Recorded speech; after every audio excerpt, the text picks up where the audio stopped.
संस्कृत को पहले किसी ने किया था। एक सुंदर काशीपुरी नगरी में सतानंद नाम का ब्राह्मण रहता था। कर्म के हिसाब से दरिद्री हुआ, दरिद्रता इतनी हो गई कि वो परमपिता परमात्मा की श्राप द्वारा श्रापित हुआ और उसे भिक्षा पान ग्रहण करनी पड़ी। नगर में भिक्षा मांगता था और भिक्षा मांग करके अपने परिवार का पालन पोषण करता था। लेकिन सतानंद परमपिता परमात्मा को एक पल नहीं भूलता था। अब क्यों नहीं भूलता था? मुसीबत में है इसलिए नहीं भूलता था, या परमपिता परमात्मा का भक्त था। कहते हैं सुख में सुमिरन, दुख में सुमिरन सब करे, सुख में करे न कोई। दुख में सभी लोगों को किसकी याद आती है? नारायण की याद आती है। और जब नारायण सब कुछ दे देते हैं तो स्वयं नारायण बन बैठते हैं।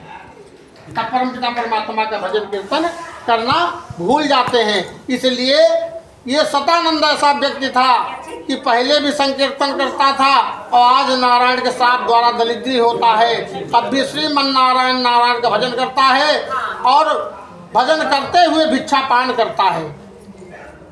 नारायण का स्मरण इतना हो गया, कहते जब पूर्ण उदय होता है तब फल की प्राप्ति होती। आज सतानंद का पूर्ण उदय हो रहा है और परमपिता परमात्मा स्वयं आकर के एक बूढ़े ब्राह्मण का रूप धारण करके और सतानंद के पास जा करके प्रकट हो जाते हैं। प्रश्न करते हैं, विप्र नित्य दुखी हुआ पृथ्वी पे क्यों भ्रमण करता है? सतानंद ने सारी बात बतलाई। तो बतलाने के बाद परमपिता परमात्मा ने कहा, अब तुम्हारे अच्छे दिन आने का समय आ गया है। आप एक काम करो, सतानंद भगवान सत्यनारायण भगवान की शरणागत हो जाओ, उनका स्मरण करो, उनका पूजन करो, उनके चौकी को अपने घर में लगा करके और नारायण को बिठाल करके श्रद्धा भाव विश्वास साथ पूजन करो और आपके कष्टों का निवारण हो जाएगा। अब सतानंद परेशान, सत्यनारायण भगवान के पूजन में पैसे का खर्चा है। कहते हैं बिना धन के धर्म नहीं किया जा सकता है। अगर धन नहीं होगा तो आप धर्म का कार्य नहीं कर सकते हैं। आपके मन में बहुत अच्छा है कि हम शादियाँ करवाएं, हम गरीबों का उद्धार करें, हम भगवान का जो है दरबार सजाएं, सुंदर कथा श्रवण करें, लेकिन इतना करने के लिए पहले जरूरत किसकी है? धन की। बिना धन के धर्म नहीं किया जा सकता है। अब सतानंद मन में विचार कर रहे हैं तो सतानंद भिक्षा पान के लिए निकल पड़ते हैं सत्यनारायण भगवान का नाम ले करके। और जिस घर में भिक्षा पान करते थे उसके घर में भिक्षा तो ग्रहण किया और उसे निमंत्रण दिया, हमारे घर में कल सत्यनारायण भगवान की सुंदर पूजा और कथा होगी, आप सभी लोगों को आना है। कल हम भिक्षा मांगने नहीं आ पाएंगे, जैसे नारायण रखेगा वैसे रहेंगे। ताकि भिक्षा इतनी मिलती थी, लेके जाते थे, उसी दिन समाप्त हो जाती थी, दूसरे दिन की कोई व्यवस्था उनके पास नहीं रहती थी। लेकिन जितने इनके घर थे जहाँ जहाँ भिक्षा पान मांगने जाते थे वो सभी ने भिक्षा तो दिया, इनको धन भी दिया, ताकि जिसमें सतानंद परमपिता परमात्मा की सुंदर कथा को श्रवण कर सके।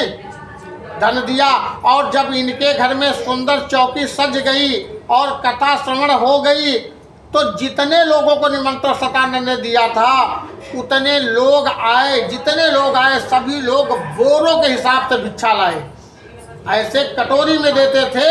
आज नारायण की कृपा से बोरियों में भिक्षा इनके घर में आ रही है, ताकि सतानंद कथा श्रवण कर रहे, भिक्षा मांगने तो गए नहीं, तो रात में भूखे सो जाएंगे। तो सभी लोगों ने मन में विचार किया, बोरियों के हिसाब से इनके घर में आना जाना प्रारंभ हो जाता है, साथ में धन की आना प्रारंभ हो जाता है। सतानंद एकाग्रचित नयन बंद करे हुए सत्यनारायण भगवान की सुंदर कथा श्रवण कर रहे हैं।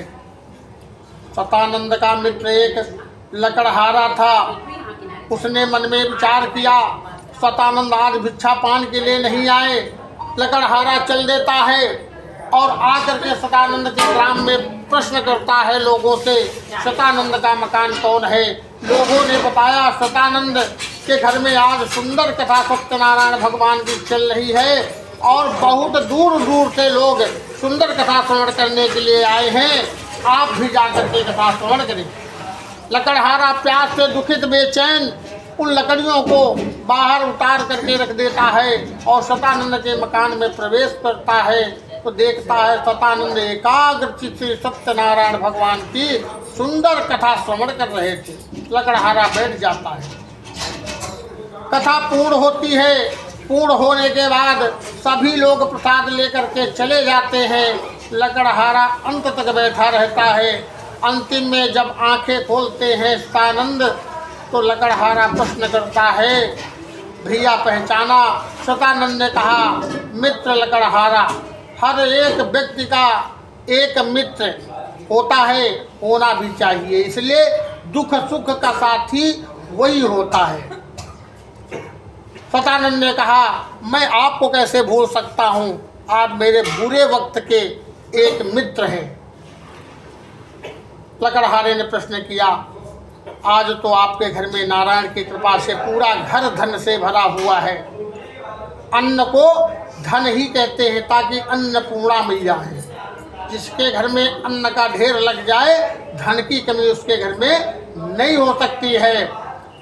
सतानंद ने कहा, ये सब इनकी कृपा है नारायण की, जो बैठे हैं इन्होंने आकर के मार्ग दिखलाया और उस मार्ग पे हम निकल पड़े। आज इनकी कृपा से मैं एक एक घर मांगता था, भोजन के लिए परेशान था, आज मुझे नारायण ने इतना दे दिया है कि मुझे अब 10 महीने अगर न जाएं तो हमें खाने की कमी नहीं महसूस हो रही है। यह सब सत्यनारायण भगवान की कृपा है। लकड़हारे ने पूछा कि भैया किस विधान से किया, कैसे किया, इस पूजन का विधान हमें बतलाएं। हो सकता है परमपिता परमात्मा हमारे भी कष्टों का उद्धार करे। ऐसे नारायण की कृपा बरसती रही सब पे और नारायण की कथा का प्रचार प्रसार नारद मुनि के द्वारा बतलाया हुआ मृत्युलोक में फैलने लगा बहुत तेजी से। लकड़हारा घर जाता है अपने धर्मपत्नी को, लकड़हारे कोई संतान नहीं थी। धर्मपत्नी से सतानंद के बारे में बतलाता है कि नारायण की कथा श्रवण करने पर सुख और समृद्धि का उन्हें महसूस करने का अवसर प्राप्त हुआ। और धर्मपत्नी से बताने के बाद सुबह प्रातः काल उठ करके लकड़ियों को अपने सर पे रख करके नारायण का स्मरण करके अपने घर से निकलता है। हे परमपिता परमात्मा, आज हमारी सारी लकड़ियाँ बिक जाएं और मुझे दाम प्राप्त हो जाएं, तो मैं उन्हीं दामों से आपका सुंदर भजन कीर्तन और कथा श्रवण करना चाहता हूँ। ऐसा संकल्प मन में ले लेता है। कहता है संकल्प भी मनसा वाचा कर्मणा, संकल्प भी 3 प्रकार के होते हैं। मन से संकल्प कर लो और उसकी नारायण पूर्ति करते हैं। लकड़ी बेचने के लिए सुंदर नगर में मन में विचार करता है, जहाँ धनवान लोग रहते हैं, मैं ऐसे नगर में चलना चाहिए जहाँ धन की कमी ना हो और मेरी सारी लकड़ियाँ बिक जाएं। उसी नगर में जाता है और जा कर के लकड़ियों का आवाज़ लगाता है। आज परमपिता परमात्मा की कृपा से उन लकड़ियों के दाम लकड़हारे को 4 गुना प्राप्त हो रहे हैं। जो लकड़ी 40 रुपए की बिकती थी, आज जो है 160 रुपए किलो बिक रही है। ये नारायण की बहुत बड़ी कृपा। लकड़हारे ने मन में विचार किया, मैंने केवल नारायण का स्मरण ही किया, अपनी बात कही। नारायण की इतनी कृपा कि रोज लकड़ी वापस चली जाती थी, आज मेरी सारी लकड़ी बिक जाती है, मुझे सारे दाम मुझे प्राप्त हो जाते हैं। बहुत प्रसन्न होता, उसकी आस्था भगवान के प्रति और बढ़ती है और मार्केट जा कर के परमात्मा के पूजन की सामग्री को लेकर के अपने घर जाता है। अपनी धर्मपत्नी को प्रसन्नता पूर्वक पूरी बात बतलाता है। बतलाने के बाद परिवार वालों को निमंत्रण देता है, इष्ट मित्रों को बुलाता है और बुला के नारायण की सुंदर चौकी सजाता है और श्रद्धा भाव से, बड़े भाव। परमात्मा किस चीज़ का भूखा? नारायण कहते हैं भाव का मैं भूखा हूँ और भाव ही परमात्मा केवल भाव का भूखा है। नारायण आपके स्थान मेवा इसकी नहीं, केवल आपके भाव देखता है, किस भाव से आप हमें समर्पित कर रहे हैं, वो भाव का ही भोजन करता है। और भाव देखा लकड़हारे का, नारायण ने बड़े भाव के साथ पूजन किया और भाव में लकड़हारे ने परमपिता परमात्मा से धन मांगा कि जैसे सतानंद ब्राह्मण को एक अच्छा